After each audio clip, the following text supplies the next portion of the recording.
In the midsummer of 1945, the Pacific Ocean was a theater of fire and steel.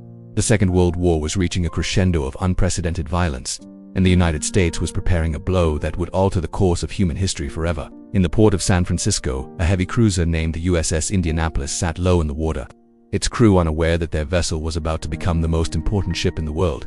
On July 16th, a mysterious cargo arrived at the pier under heavy guard.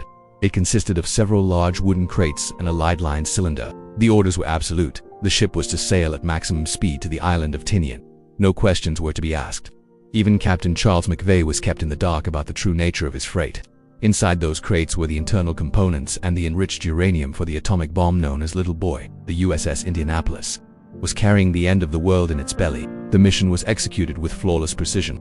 The ship broke speed records, racing across the vast expanse of the Pacific without an escort, relying on its speed and the secrecy of its movement to avoid Japanese submarines. On July 26th, the Indianapolis reached Tinian and unloaded its terrifying cargo. The mission was a success. The sailors felt a sense of relief, thinking their dangerous work was over. They were ordered to sail toward Leyte in the Philippines for training before joining the final invasion of Japan. But as the ship steamed into the Philippine Sea, a silent predator was waiting beneath the waves. Commanding the Japanese submarine I-58 was Captain Mokitsura Hashimoto, a skilled and determined officer. On the night of July 30th, the moon briefly broke through the heavy clouds, illuminating the silhouette of the Indianapolis. Hashimoto didn't hesitate. He launched a fan of 6 torpedoes. At 14 minutes past midnight, the first torpedo struck the Indianapolis's bow. Seconds later, a second torpedo ripped into the midship, igniting a massive tank of aviation fuel. The explosions were catastrophic. The ship's internal communications were instantly severed, and the bow was blown clean off. In just 12 minutes, the massive cruiser tilted vertically and plunged into the abyss. Out of the 1,195 men on board, about 300 went down with the ship. The remaining 900 men were left floating in the pitch-black water, covered in thick fuel oil, waiting for a rescue they believed would come by morning. When the sun rose over the Pacific on the first day, the survivors realized the full extent of their isolation.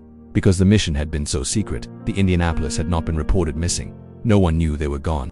The men were spread across miles of ocean in small groups. Some had life rafts, but most were clinging to Kapok life jackets that would eventually become waterlogged and heavy. And then, the first fins appeared. Drawn by the vibrations of the explosions and the scent of blood in the water, hundreds of oceanic white-hop sharks began to circle the survivors. At first, the sharks focused on the bodies of the dead, but as the day wore on, they began to target the living.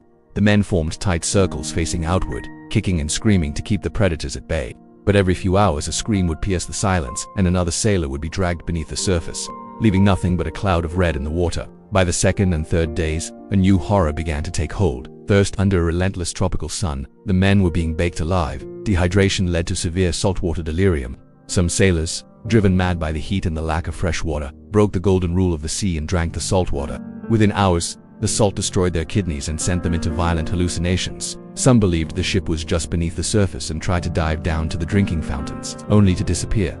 Others became paranoid, accusing their comrades of being Japanese spies, leading to tragic fights in the water. The ocean was no longer a battlefield, it was a psychological purgatory. The men were surrounded by a feeding frenzy of sharks and the decaying remains of their friends, all while waiting for a rescue that wasn't coming.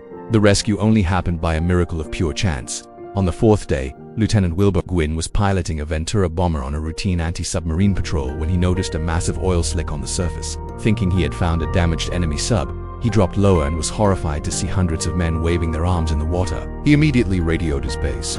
Many men in Guadarape Bay, Catalina Sea, piloted by Adrian Marks, was the first to arrive. Disregarding standing orders not to land in open seas, Marks touched down in the swells and began taxiing around, pulling the most desperate survivors onto the wings of his plane.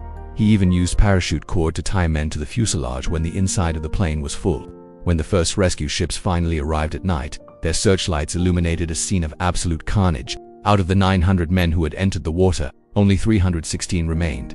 The tragedy of the USS Indianapolis did not end with the rescue. The US Navy, embarrassed by the catastrophic failure of its reporting system and the loss of so many men, looked for someone to blame. They chose Captain McVay, in a move that remains controversial to this day. McVay was court-martialed for failing to zigzag despite testimony from the Japanese submarine commander himself that zigzagging would not have mattered. McVay became the only captain in US history to be court-martialed for losing his ship in an act of war. For decades he was hounded by the families of the dead, receiving letters of hate and Christmas cards, blaming him for the deaths of their sons. In 1968, unable to carry the weight of the tragedy any longer, Captain McVay took his own life. The story of the Indianapolis is a dark mirror to the glory of the atomic age. The ship delivered the weapon that ended the war, but the cost was the souls of its crew. It took over 50 years for the survivors to successfully lobby Congress to clear McVay's name, proving that the captain had been a scapegoat for a larger institutional failure. Today, the wreck of the Indianapolis sits nearly 3 miles deep in the North Pacific, a silent tomb for the hundreds of men who were lost to the sea and the sharks. Their sacrifice is a reminder that in war, the most terrifying monsters are not always the ones we build in laboratories, but the ones that wait for us in the silence of the deep. If you found this story of survival and tragedy compelling, please remember to like and subscribe as we continue to tell the tales of history's darkest hours.